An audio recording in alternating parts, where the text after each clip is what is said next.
Hello दोस्तों, तो आज के इस वीडियो में हम कुछ खास तरह के हिंदी वाक्यों को अंग्रेजी में अनुवाद करना सीखने वाले हैं। जैसे कि सबसे पहला वाक्य है वह एक गायक है।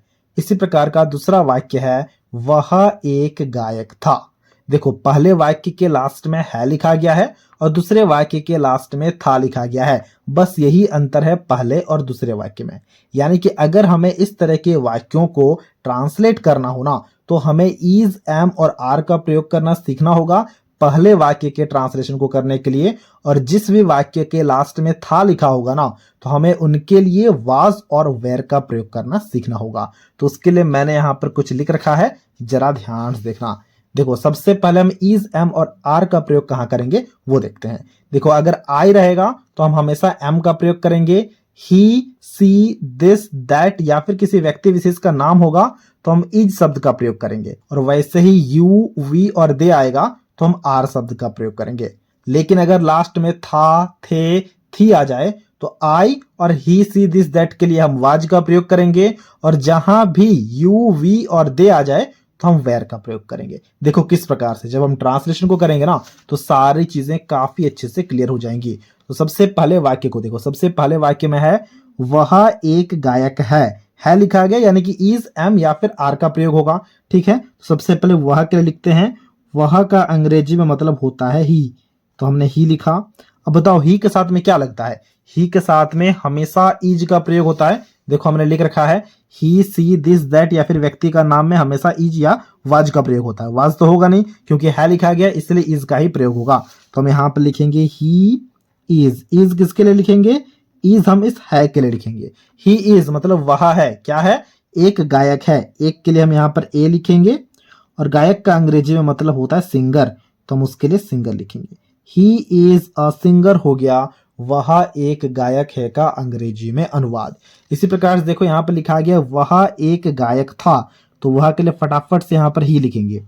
क्योंकि यहां पर देखो था लिखा गया है, यानी कि वाज या फिर वेर का प्रयोग होगा। और ही के साथ में हमेशा वाज का प्रयोग होता है, अभी अभी हमने देखा। तो लिखेंगे ही वाज। एक के लिए ए, गायक का अंग्रेजी मतलब अभी अभी हमने देखा वो होता है सिंगर, तो हमने लिखा ही वाज अ सिंगर। तो ये हो गया वह एक गायक था का अंग्रेजी में अनुवाद।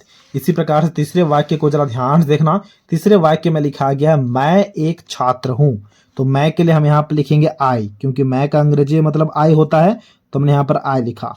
फिर देखो हूं लिखा गया है, यानी कि वाज वेर का प्रयोग होगा नहीं, इज, एम या फिर आर का प्रयोग होगा। और आई के साथ में क्या लगता है? सबसे पहले ही हमने देखा कि अगर हमारे पास में कभी भी आई आ जाता है ना, तो हम हमेशा हूं के लिए एम लगाते हैं, था या थी के लिए वाज लगाते हैं। देखो हूं लिखा गया है ना यहाँ पर, बिल्कुल हूं लिखा गया है, तो इसलिए आई के साथ में यहाँ पर हम एम शब्द का प्रयोग करेंगे।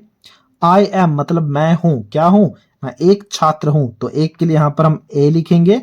और छात्र का अंग्रेजी में मतलब होता है स्टूडेंट, तो उसके लिए हम यहां पर स्टूडेंट लिखेंगे। आई एम अ स्टूडेंट हो गया मैं एक छात्र हूं का अंग्रेजी में अनुवाद। इसी प्रकार से यहां पर चौथे वाक्य को जरा ध्यान से देखना। देखना चौथे वाक्य में क्या लिखा गया है। चौथे वाक्य में लिखा गया है वे लोग डॉक्टर हैं, तो वे लोग का अंग्रेजी में मतलब होता है दे, तो हम यहां पर दे लिखेंगे। फिर देखो है लिखा गया है, था, थी या फिर थे नहीं लिखा गया है लिखा गया, इसलिए इज, एम या फिर आर का प्रयोग होगा। और दे के साथ में हमेशा आर का प्रयोग होता है।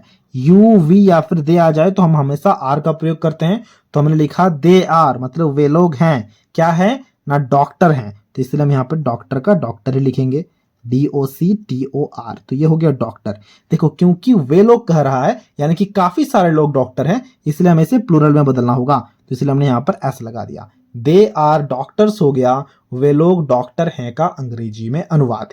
इसी प्रकार से पांचवें वाक्य को देखना। पांचवें वाक्य में लिखा गया है हम लोग शिक्षक थे। अब देखो यहाँ पर थे लिखा गया है, यानी कि वाज या फिर वेर का प्रयोग होगा, तो हम लोग का अंग्रेजी में मतलब होता है वी, तो हम यहाँ पर वी लिखेंगे। अब बताओ वी के साथ में वाज लगेगा या फिर वेर लगेगा? काफी सारे लोग हैं, तो इसलिए हम यहाँ पर वेर का प्रयोग करेंगे, वी वेर। ठीक है, देखो शिक्षक लिखा गया, शिक्षक का अंग्रेजी मतलब होता है टीचर, तो हमने यहाँ पर टीचर लिखा। सिर्फ एक टीचर से काम नहीं चलेगा क्योंकि काफी सारे लोग हैं हम लोग, तो इसलिए हम यहाँ पर लिखेंगे टीचर्स। वी वेर टीचर्स हो गया हम लोग शिक्षक थे का अंग्रेजी में अनुवाद। इसी प्रकार का छठा वाक्य यहाँ पर दिया गया है आप एक कवि हैं। हैं लिखा गया है, तो इसलिए आपके लिए यहाँ पर सबसे पहले हम यू लिखेंगे, तो हमने यहाँ पर यू लिखा।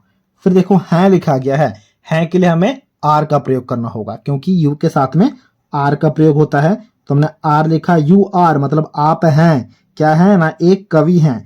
एक के लिए हमने ए लिखा, और कवि का अंग्रेजी में मतलब होता है पोएट, तो हमने यहाँ पर पोएट लिखा। यू आर अ पोएट हो गया आप एक कवि हैं का अंग्रेजी में अनुवाद। इसी प्रकार का 7वां वाक्य दिया गया, तुम एक गायक थे, तो तुम या फिर आप दोनों के लिए हम यू का प्रयोग करते हैं, तो यहाँ पर भी हमने यू लिखा। अब देखो थे लिखा गया है, तो इसलिए हम यहाँ पर वेयर का प्रयोग करेंगे, आर का प्रयोग नहीं करेंगे। अगर हैं लिखा गया होता फिर हम आर का प्रयोग करते। थे लिखा गया है इसलिए वेयर का प्रयोग हमने किया।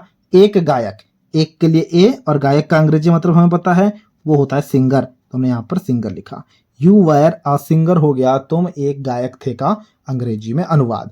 अब इसी प्रकार से 8वां वाक्य दिया गया है, वह एक धावक है। अब इसके ट्रांसलेशन को अभी आपको खुद से करना है और हमसे कमेंट बॉक्स में शेयर करना है। धावक का अंग्रेजी में मतलब होता है रनर, मैं यहाँ पर लिख देता हूँ ताकि कोई भी कंफ्यूजन ना हो। अब आप इसके ट्रांसलेशन को काफी अच्छे से कर पाओगे। ट्रांसलेशन को खुद से करना है और हमसे कमेंट बॉक्स में शेयर करना है। तो ये था आज का वीडियो, जहां हमने काफी अच्छे अच्छे हिंदी वाक्यों को अंग्रेजी में अनुवाद करना काफी अच्छे से सीख लिया है, और साथ साथ में इज, एम, आर और वाज, वेयर का भी प्रयोग करना सीख लिया है। तो अगर आपको ये वीडियो अच्छा लगा है तो इस वीडियो को एक लाइक जरूर कर देना, और कुछ इसी प्रकार के वीडियोस को देखने के लिए आप हमारे चैनल को भी सब्सक्राइब कर सकते हो।